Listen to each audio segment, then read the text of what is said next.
E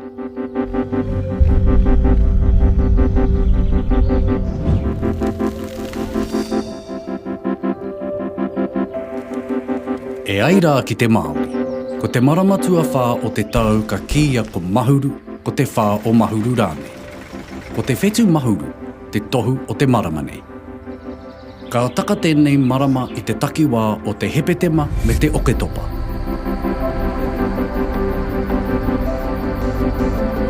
O ētai atu ingoa o tēnei marama, ko tapere wai, ko te whā, ko Mahuru matawai.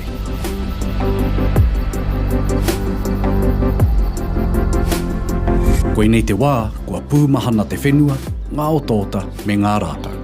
I tēnei marama, kua tīmata ngā mahi māra me te whakarite i te one ki te ono kai. Ko te hukinga mai o te Pipiwharauroa me te Koekoeā i ngā motu o te moanenu Iākiwa ka tohu i te whā o Mahuru. Ka hoki ngā manu nei ki Aotearoa ki te whānau i ana hua ki ngā koanga o manu ke atu. Ko te tangi a ngā manu nei, ka tohu i te marama o Mahuru.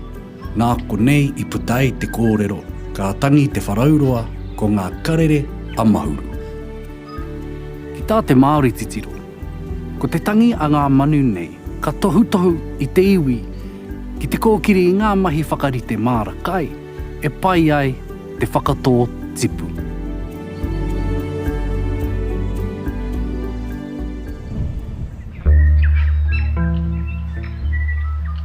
Tērā hoki ētahi tipu ka pua i te whā o Mahuru, ko te pere, ko te pīnaki, ko te namunamu, ko te Kānuka hoki ētahi.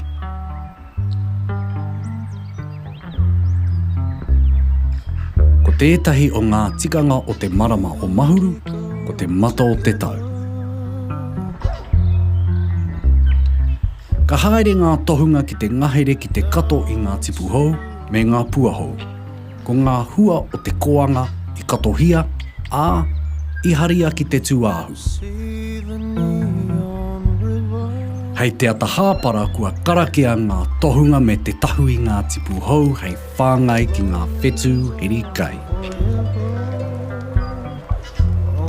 I whāngai hia ngā atua nei kia heri mai rātau i te kai ki te iwi.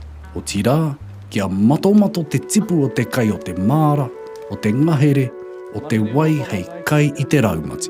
Whangai ohi ki te mato te tau e ro nei e. Mahautonga ka eke ki te rangi e ro nei e. Whangai ohi ki te mato te tau e ro nei e. E ro nei e, ka whakanai e kūtau ngā atua ka piri ki te umo rangi nui ki a tau ki nui ki a tātau ki tangata. Nā hua o te tau, te aputa ki te whai au, te ao vāra mahau e hui e, tai.